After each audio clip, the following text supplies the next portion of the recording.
Afternoon, wherever you are. I hope you're doing great today. So I have here Meryl Evans. So I'm going to say hi to Meryl. So I'm going to introduce Meryl this morning. Meryl Evans is a TEDx and professional speaker, trainer, and consultant in DEI with a focus on people with disabilities and accessibility.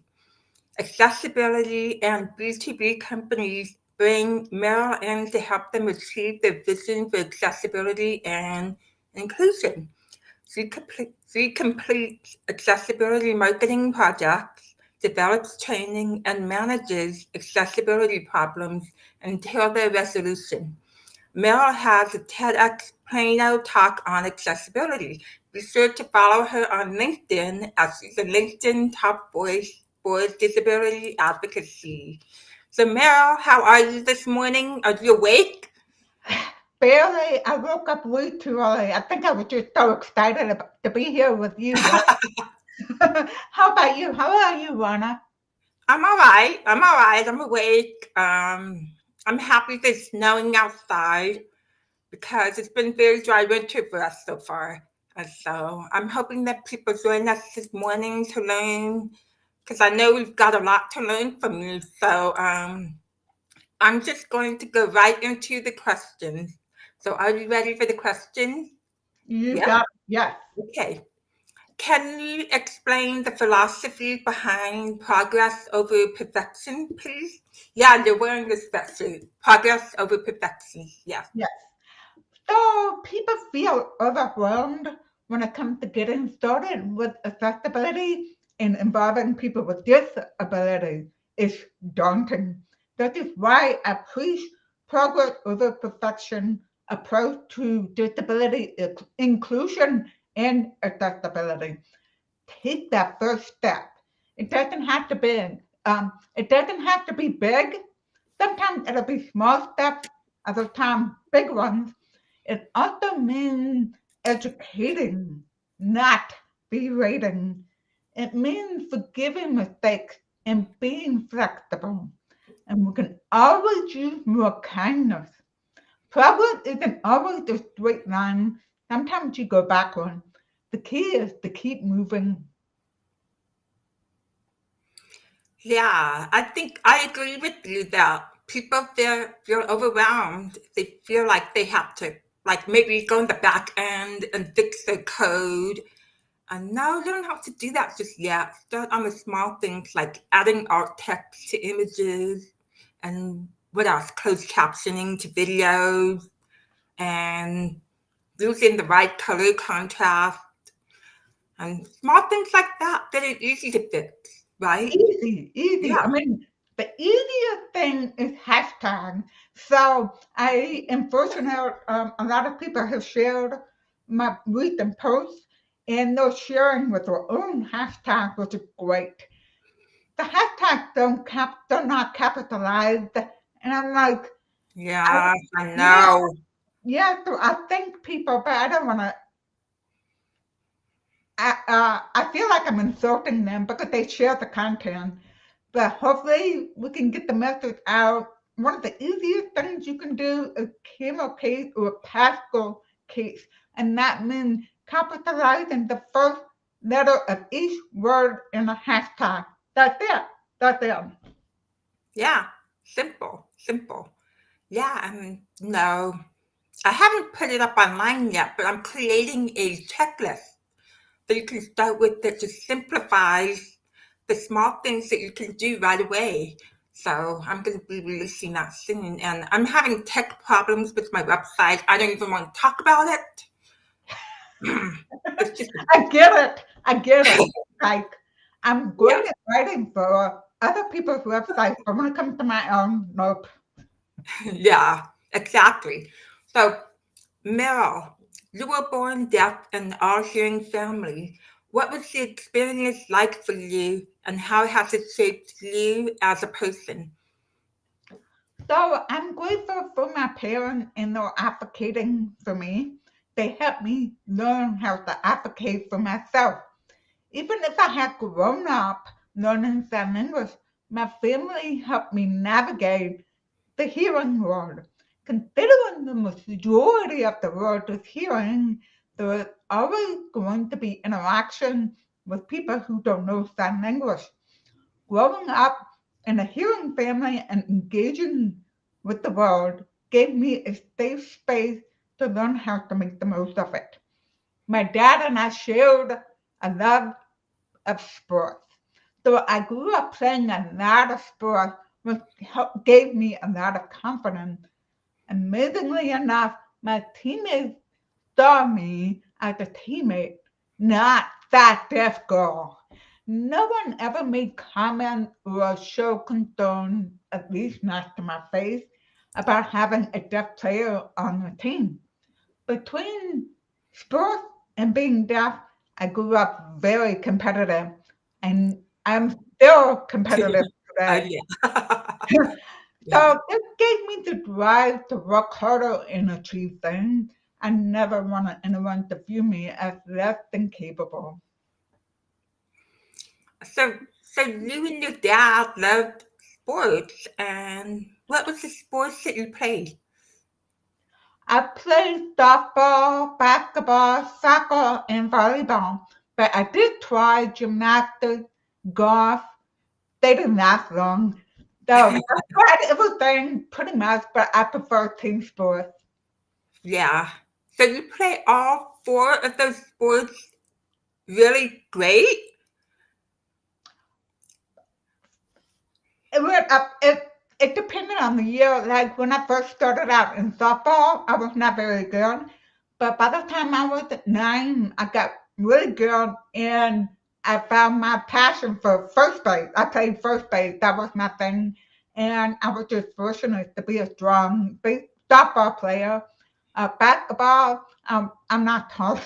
I'm not tall, but in middle school, I was a pretty decent player. But by the time I got to high school, I was just not good enough anymore. So it just depends on the year. And Yeah, yeah.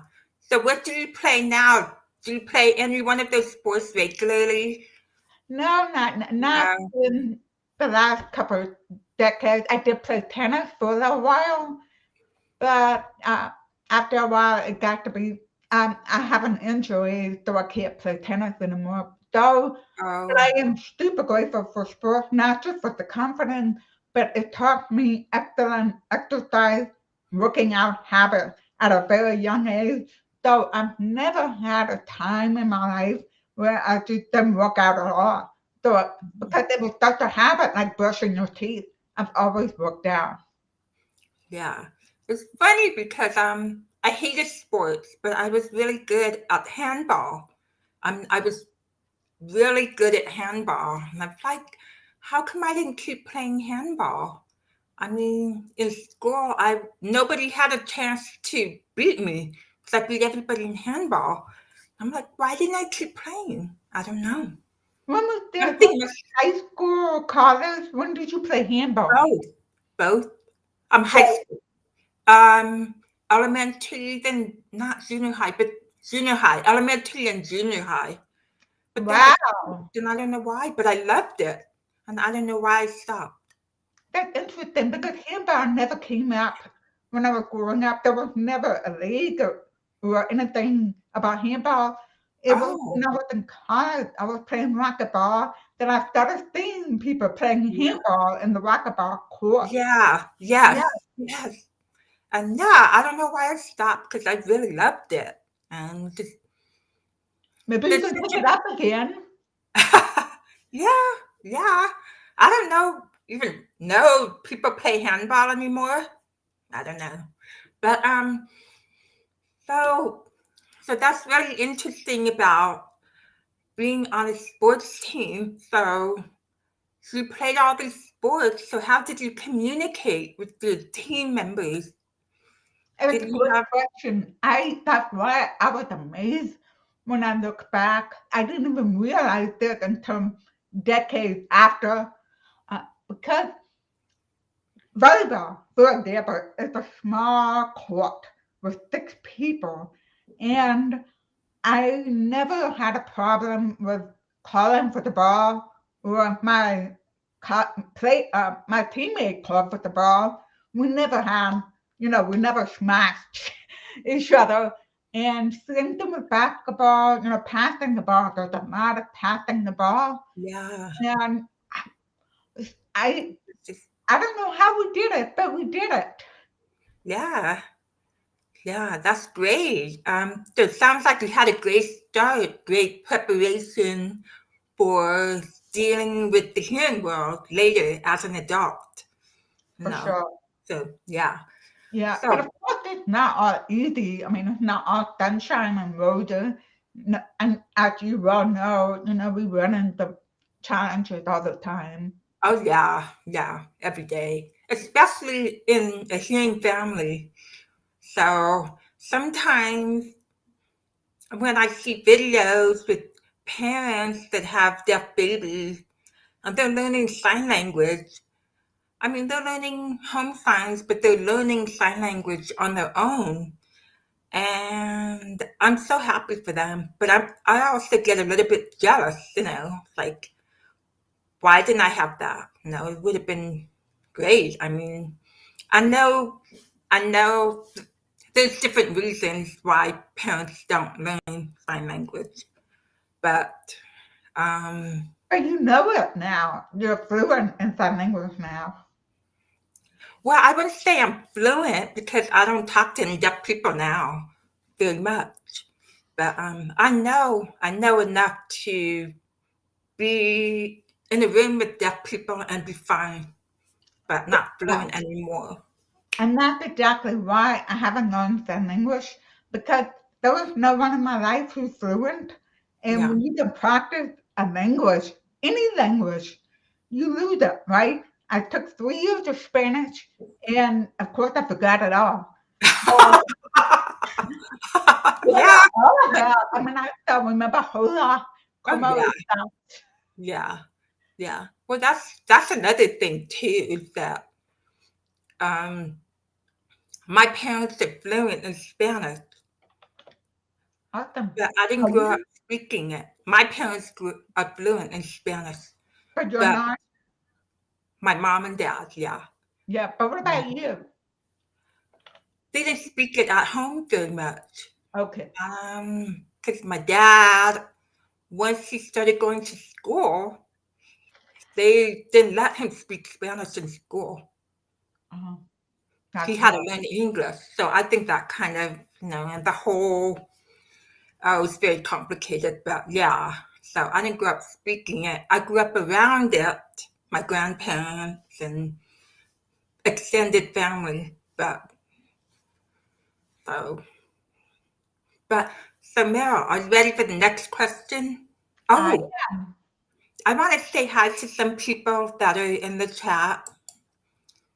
John, no, Bounty. Good morning, John. Thank you for joining us this morning.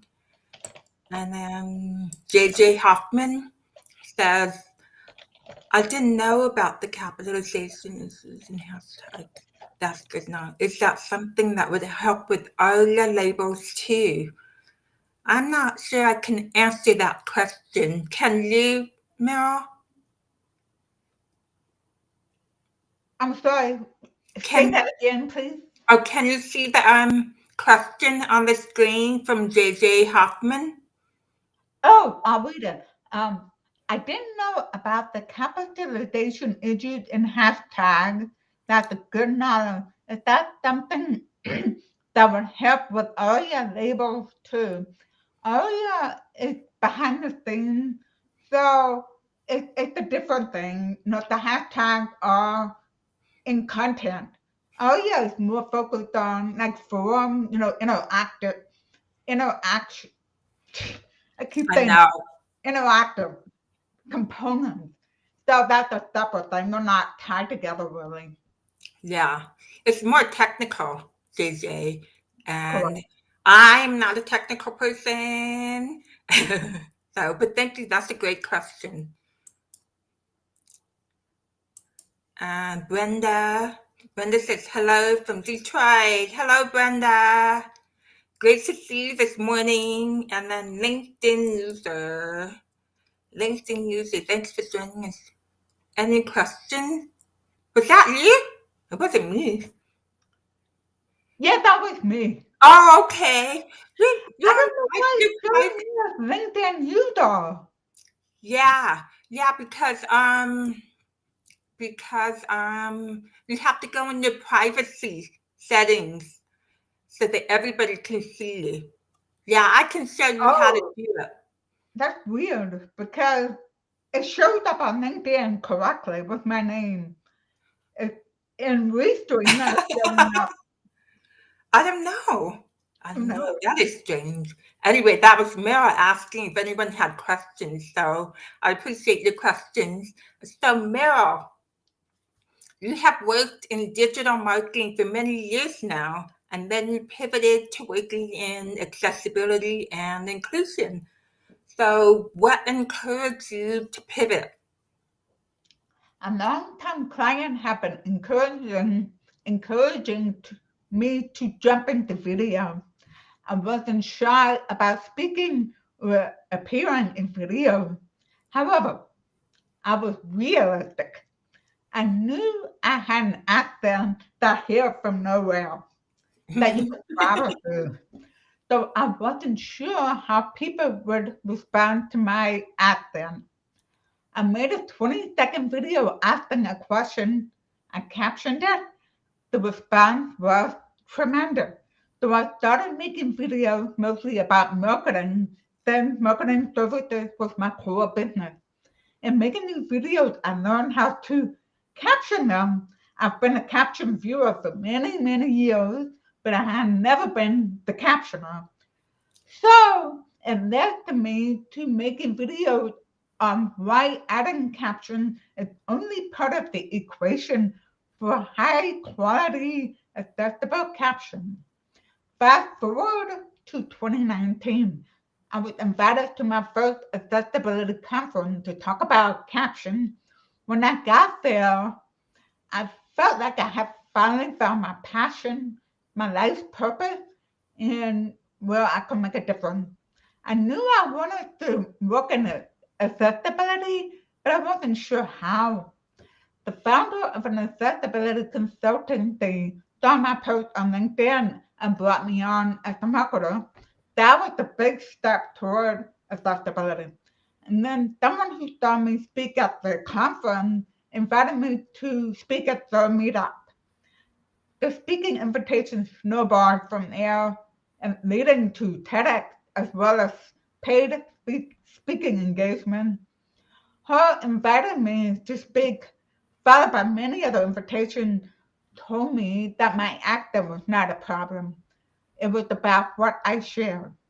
As I did more work in accessibility, I decided to study for the International Association of Accessibility Professionals Certified. I love it, it's so Yeah, long. yeah. Professional in Accessibility and Core Competency, CPAC exam. And by some miracle, I passed. It was important to me to earn this certification to show I have knowledge about accessibility that goes beyond my own disability. I care about access for everyone. Yeah. So that I'm so glad that you found your passion, Mel. I'm sure that you enjoyed digital marketing for a long time, but then you landed on something that was really a better fit for you. So that's I still do marketing. It's just I kind of combine it. I'm kind of wearing multiple hats. yeah, yeah. I mean, you're still a marketer, but now you're more in accessibility and inclusion. So Brenda says it's either the better visibility or they need to enable. Yes, yes. Which And is Brenda is a because LinkedIn expert. So I would follow what she says. Thanks, Brenda. yeah, So John Bernie, has I have my setting wide open, so I'm not sure a what's happening there, but I will check it after this. yeah, yeah. And then John has a John comment. inform society about effective communication and how important it is to hard of hearing customers and clients. We'll work hard at trying to spread the word about our short online course to teach people how to provide effective communication. I think let me see. It's a very long, how to provide effective communication, but we also need the heart of hearing communities to advocate for itself and spread the word about services like our course to better communication out there. What are your thoughts? The hearing community to advocate for itself. I don't know how that would work, but if you could be specific about what your course is about, but no matter what course you create, if you are a hearing person, you always need the feedback from other people with disabilities to get their input on your course. So to make it much more effective And for thank the you for course. your So time. if you can tell us a bit more about it, that would be great. Thank you for that, John. So, Meryl, do you have any response to that? You covered it. Always involve people with disabilities and pay them for their time if you get their feedback. Yes, pay them for their time. Very important, John. Pay them for their time. Because it Yeah. is a service that we provide, and it's a lot of work to provide that kind of input, especially it's such a specialized knowledge that you're providing somebody else, especially if it's about a course or a master class or a webinar or a workshop, anything like that. So I hope that helps, John. Let us know if it does. And Meryl, are you ready? I think you answered the next question already. You're a big supporter of closed captioning. In fact, the tagline is hashtag captioned pusher. How can we show people that we should be sticking with the boring black background with white or yellow text for captioning and not involve branding? Captions should never be part of anyone's branding. So, how can we help people? I find the best way to do that is to show it. You've seen them runner. I've made a series of step-by-step videos where one side is captioning best practice and the other side is not. It helps people see why it makes such a difference. You and I have shared our frustration with a captioning style seen on Instagram and Facebook where all white, all caps, changes size and moves. This is the first choice of the captioning option, and I think people pick it only because it's the first, not by choice. I created a video explaining the problem with this, with the all cap, with no background for contrast and motion. These all add friction to the reading experience. As you know, Rona, captions are meant to be quickly and easily scanned. We just have to keep educating people like you did yesterday and showing them why. Obviously, the ideal thing to do is to give people choices, let them choose their own color, but not all platforms have the capability yet. Yeah. Yeah, I think somebody brought up after my post yesterday about not seeing captions that people are relying more on LinkedIn auto captioning right now. And but it's not been working for a lot of people. So that's why we're seeing fewer videos without caption. So so I hope it's because of LinkedIn that and not people not actually captioning their videos, but relying, I think, over relying on LinkedIn auto captioning for their videos. I think that I still believe that you should caption them yourself if you can. But I know after talking to people yesterday, captioning is still confusing for a lot of people. So we just need to keep talking about it, try to make it simple. But if you go ahead, go I ahead. think LinkedIn did a great job with their automatic caption, and automatic captions are a great starting point. Mhm. The thing that people forget to do is edit them. And LinkedIn makes it very easy to edit them. And Good. if you upload your own caption, you can delete LinkedIn automatic caption. So people just need to understand how it works. And because they don't live and breathe caption like we do, Yeah, they don't think about it. So we just have to keep educating people out yeah, there. Maybe I need to do another post about LinkedIn caption. I did it not long ago, but it's been yeah. like I think, maybe, yeah. yeah, yeah. Not everybody sees every post that we do, so it's important to repeat what we're saying. And like yesterday, I was so grumpy about not seeing captions. There was one person who's been captioning her videos a long time, then all of a sudden there were no captions. I'm like, what the hell? Where the hell are the captions? So Was anyway, it was it open captioned or closed caption? I think it was from Instagram or something, and it has highlighted captions, which I really hate. That's a whole other thing. Yeah. Yeah, that's one thing. There's flashing captions that highlight every word. It's like I don't understand why they made captions that way. Maybe we should talk to Instagram. I was like, I how?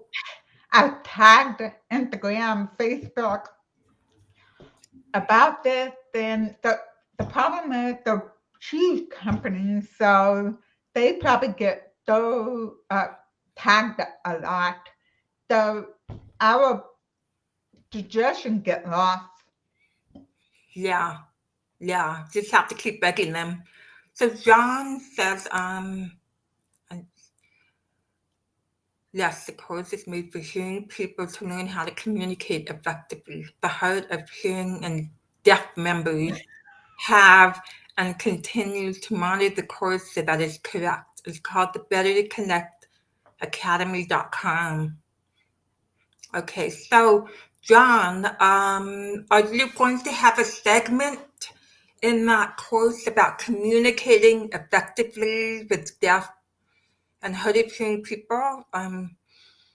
If you do, then get input from the deaf and hard of hearing community, and that would be really helpful to you. And remember, pay them for their time, like Meryl said. And So so I hope that helps. and now Brenda says LinkedIn needs to give us the ability to auto caption profile videos. Yes, I can't remember how I did my profile video Yes. caption, maybe the open caption. I don't remember. What what happened to them? They disappeared? They got rid of it? When? They did? Oh, I don't know. Did my they? profile video should be captioned. If it's not, then it's something I didn't Yeah. do. Yeah. It's LinkedIn fault, y'all, because I caption everything. Yeah. Yeah. Yeah. That's true. They never, I don't know why they haven't offered that feature yet. They have not. If So, anybody wants to go look at my profile and click on my uh, image to see if it's captioned, I'd appreciate it. Because I can't do that yet while we're live.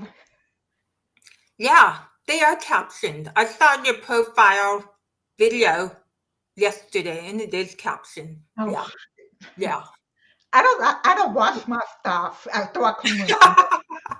Well, I would hope you have captions on your video, profile video, Yes, because of course you would probably be called out on it if you didn't, right? big time, big So, time. So one time I whenever I uploaded a video and the caption file on LinkedIn, I always checked after publishing, I would check the video to make sure the caption came through. So if they didn't, I did it again. Okay. oh, okay. So I uploaded a video and I had the caption. The caption worked. And then one day I get a message from someone, where is the caption? And I said, what are you talking about? I always test them after publishing because you can't test them before publishing. And I went to look, and sure enough, the captions were gone. Clueless. So I let LinkedIn help know about this. Who knows what happened? And so I started using open caption, but I really rather not use open caption because it takes the caption out of the viewer's control. Closed caption gives the Right. viewer more control. Yeah. Yeah. You should be able to toggle on and off captions, and that should be a personal choice that you're given, and not just have burned in captions. But I think there's a reason that there is open captioning, like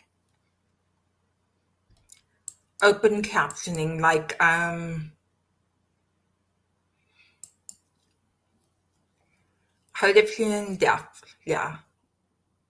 Are you talking into something, John? Where that comes up, I don't know. Are you talking into something instead of typing? I don't know how that works. So anyway, so Meryl, how let's talk about your TED Talk. How did that come about, and what was the reception like after your TED Talk? So my city had their TEDx, and they announced the theme of their 2022 TEDx Plano, which was reconnecting. So this was the very end of 2021. That's when applications were open.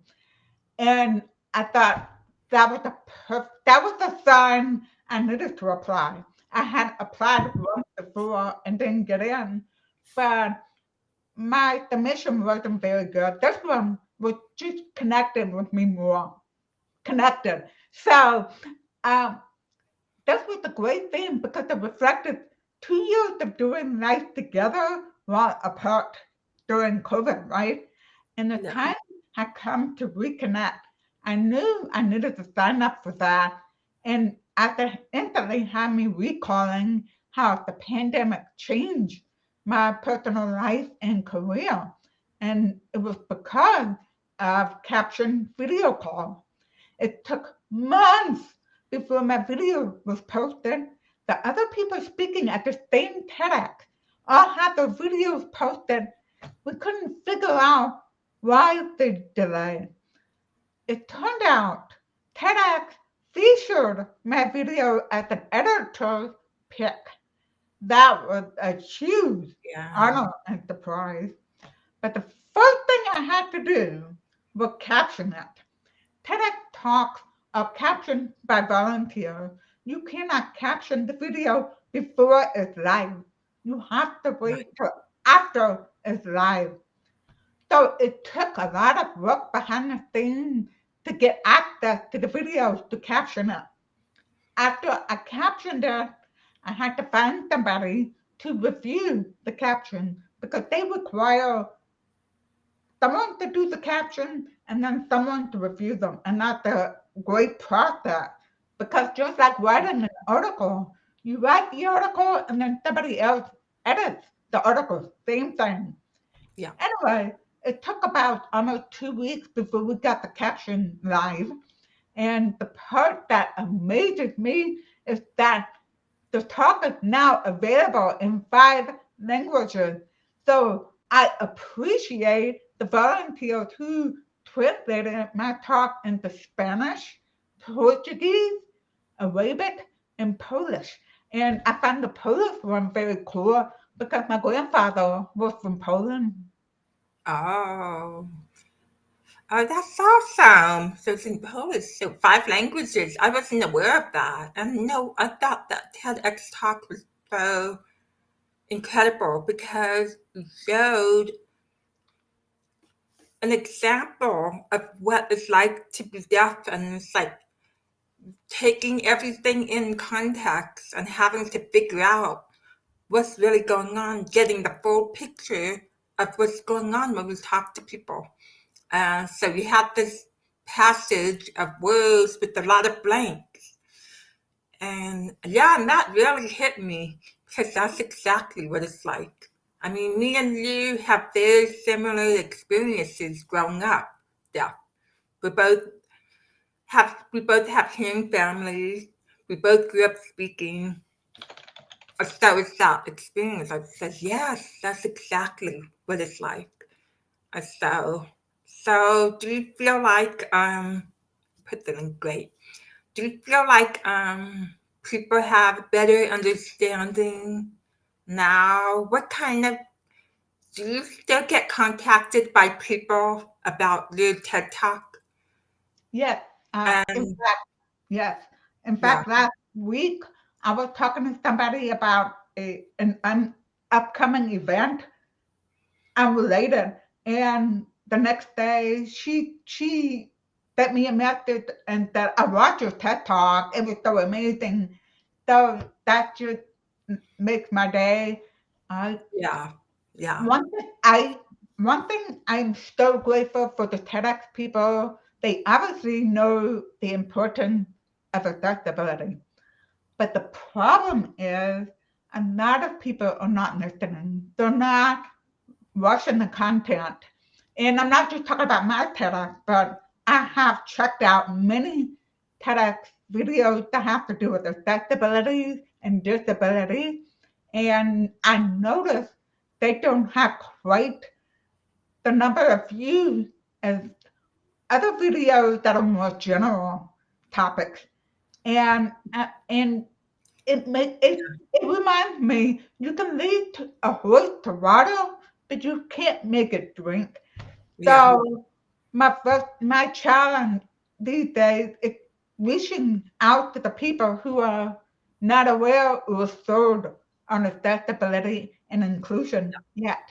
How do we reach those people? I'm still trying to figure that out. yeah, yeah. It's just see, it's reaching out to them, seeing who's receptive to the idea of being more accessible, and that's what I'm doing now, and that's what we're both doing. You're far more into your journey than I am. I'm still relatively new on the journey, but it's going to be a long one, and I feel like I know that I'm more vinegary in my responses. You're much more diplomatic, and I can be a little bit more okay, okay, yeah, Well, mhm, everybody vinegary. has their style, Yeah, yeah. and that's what works for me. Yep. Yeah, it works for me. Works for me. We'll see. We'll see. But it's important. It's a sign of how important it is to us. And it benefits many other people too. And as we know, accessibility really is for everyone, right? Yep, Having access- I've been preaching the yeah, curb cut effect for years because it's a perfect example of the value of accessibility. We all are going to get hurt or sick that will require us to do use accessibility. Like when I had thumb surgery, elbow surgery, and I could not type with both hands. And so I you hurt tried, your thumb. Did you yeah, hurt your my thumb one thumb, too? And my elbow, yeah, but that was yeah, two separate times. But yeah. with my thumb, I tore a ligament from playing tennis. So I could only type one-handed, and though I tried the speech to text software back then. That's was before speech to text became really common. Yeah. And I trained and trained and trained that thing, and it did not let me. I asked them, all I got out of it was a funny blog post. Oh, man. Oh, man. Yeah, I'm just happy technology is a lot easier and more adaptable, easier to adapt to. So I'm really grateful about that. But I wanted to ask you more about the curb cut effect. Can you explain to us what that's about? With pleasure. So when you're at a street corner, you notice the curb, there's a ramp and the curb. Mhm. Initial reason for the ramp was to make it easier and safer for people in wheelchairs to cross the street. Well, it turned out a lot of people use it. Parents pushing strollers, bikers, people who have heavy loads pushing the carts, Mhm. shoppers pushing carts, you know, Yeah. oh, travelers pulling luggage. So Yeah, that's a good one. exactly, it Yeah. makes it so we start the point of curb cut effect means while the accessibility was originally for a specific disability, but it turns out so many people benefit. Great example, elevators, escalators, and my very favorite, caption. 80% of the people who use caption are not deaf or hard of hearing. Right. Right. I was really surprised by that statistic about hearing people using them. They say they use them in the office and with the sound on mute and watching captions, or even at home watching TV with the captions on. Yeah. So it really helps everyone. If your brand is accessible, then everybody benefits. And then you have no barriers for anyone to access the brand and learn more about the brand and know the more accessible your brand is, the more people will talk about you, talking about the positive experience that they have with your brand. So it's very important brands Absolutely. out there. And if you have an accessible product, if you have caption, if you have art text, if you do any of that, promote it. Don't be Mhm. shy. Let us know about it because accessibility and disability supporters will love you and flock to your product or your brand. Yes, yes, it's true. And we've seen that happen too. So John says, the deaf and hard of hearing community is involved. I have members of HLA. Thank you. Okay, that's great, John. Thank you for your input and telling us about your academy. We appreciate you being here.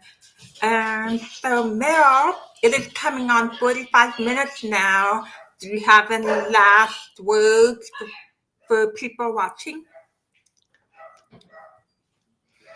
Start doing accessibility, start making your brand accessible, or if you've already started, keep at it. Don't give up.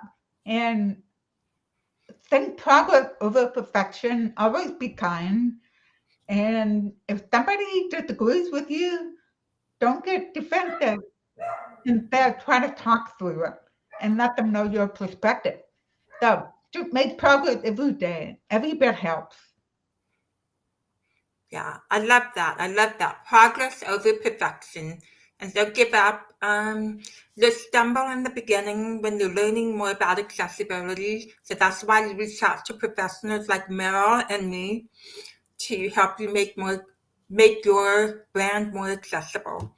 I sometimes I stumble on my words too. It's like it happens every it happens every single every single life I have. I stumble on some words. Same, So same. You saw I had to repeat myself a couple times because yeah, I'm yeah, stumbling.